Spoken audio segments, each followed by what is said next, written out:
relationship between roots and coefficients of a quadratic equation.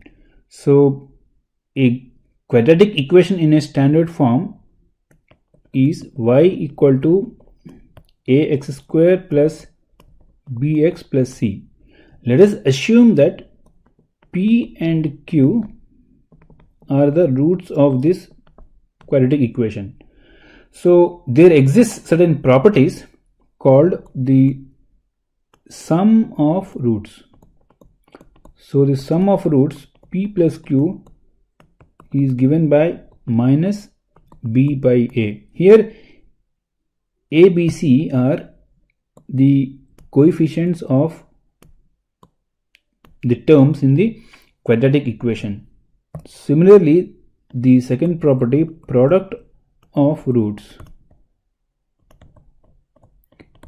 pq is given as c by a. So these are the two important properties that relate the roots to coefficients of a quadratic equation.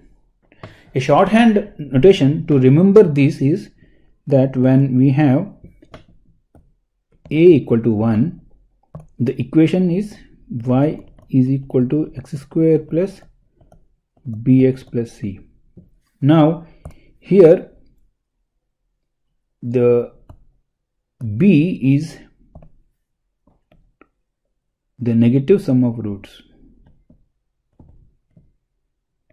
and c is the product of roots. So you can actually remember the quadratic equation as, if it is written with a is equal to 1, that the coefficient of x is simply the negative of sum of the roots and the constant c is the product of the roots. So if you can remember this way, it will be easy. So the general form is, of course, when a is not 1, in that case the sum of the roots is minus b by a and the product of the roots is c by a. So these properties are very important and useful, and they provide an alternative way for us to solve a lot of questions, and also when we cannot factor them, we can use this to find the roots. Another thing to mention here is, which I forgot, is that these properties are actually not new. When you remember that when we learnt about factorization and when we used to solve for x in a quadratic equation using factorization technique, we always used to find factors such a way that the sum of the factors add up to b and then the product of the factors becomes c. So we used to find the sum and product of the factors such that they were like these constants, and then we used to split bx into two terms. So this actually, if you remember that, this is actually not new, but then these properties when used by themselves are actually very powerful, and then this is important to remember. We will try to illustrate these two properties using a simple example so that you can understand and appreciate that. But much of this is helpful only when you use this and then do some problems. Just by listening or looking at it, you may not be able to really make the power of these properties, because you may forget after some time, and then that may not be useful. So this has to be put into practice, and you should take some questions relating to quadratic equation and solve them by using these properties, and then these properties will become like a tool kit for you that you can use it when you want to, and to simplify some of the techniques. So let us actually try to take an example and then solve or illustrate these properties.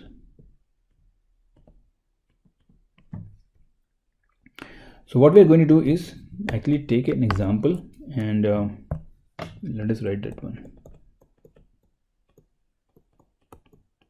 So in this example, given a quadratic equation, that means a quadratic equation is given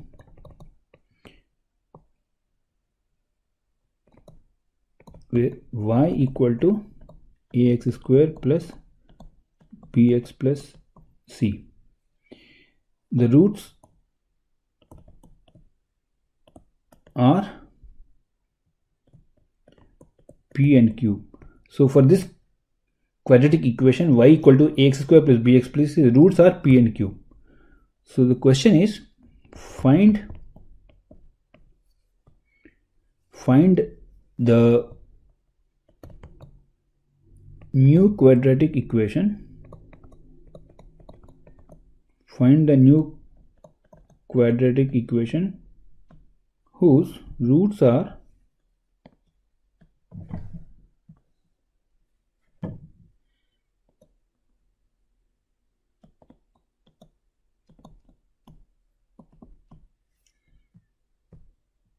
whose roots are 1 by p and 1 by q. So if we understand this question, what we are asking is that p and q are actually given as roots for this equation y equal to ax square plus bx plus c. We have to find a new quadratic equation whose roots are 1 by p and 1 by q. So let us try to write something here using the given information. So I'm going to write, let's write the solution actually in blue. So we are given p plus q is what? The sum of the roots. Therefore it should be minus b by a. And we are also given the product pq will be c by a.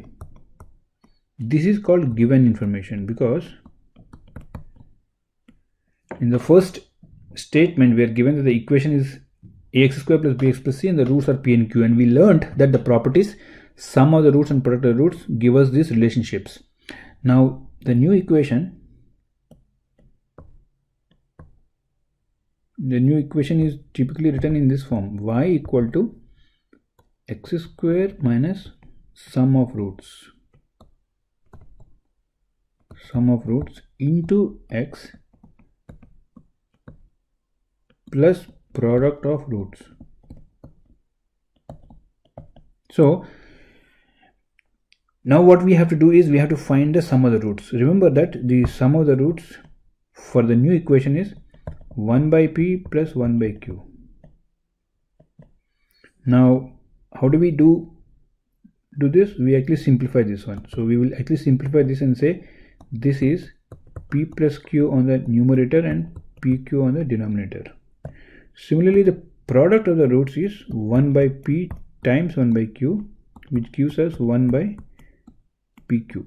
Now what we do, we actually will substitute these expressions. That means we will substitute these expressions into this one, and we'll say that 1 by p plus 1 by q is minus b by a divided by c by a. So if we simplify this, this becomes minus b by c, and similarly the product will be 1 by p times 1 by q will be how much? 1 by c by a. So we flip this one and it becomes a by c. Okay, so now we got the sum and the product. So now our job is to simplify our substitute. So we will write our new equation as y equal to x square minus of b by c, because there are double negatives here, times x plus a by c. So by simplifying it becomes x square plus b by c times x plus a by c. So this is our new equation whose roots are the reciprocals. That means 1 by p and 1 by q. Let us recap what we actually have done here. So what I have done is, the new original equation is ax square plus bx plus c, and therefore we wrote our properties. P plus q is known as minus b by a, pq is c by a, and we know this from our properties that we just learned about relationship between roots and coefficients. Now we know the new equation is written in this form because we told that y equal to x square minus the coefficient, the sum of the roots is the coefficient of x. Similarly, the product of the roots is the constant c. So now what we did was we took 1 by p and 1 by q and then evaluated them, and it became p plus q by pq. So we just substituted these expressions that we got, that we have are the given expressions. The remainder is what we have seen here. So after that we substituted them back to our equation and we formed the new equation. So our new equation is still has the same b, c and a as the constants, but then the equation is x square plus b by c times x plus a by c. And we have tried to illustrate the use of the sum of the roots and product of the roots, which is actually the relationship, which directly defines the relationship between the roots and coefficients of the quadratic equation.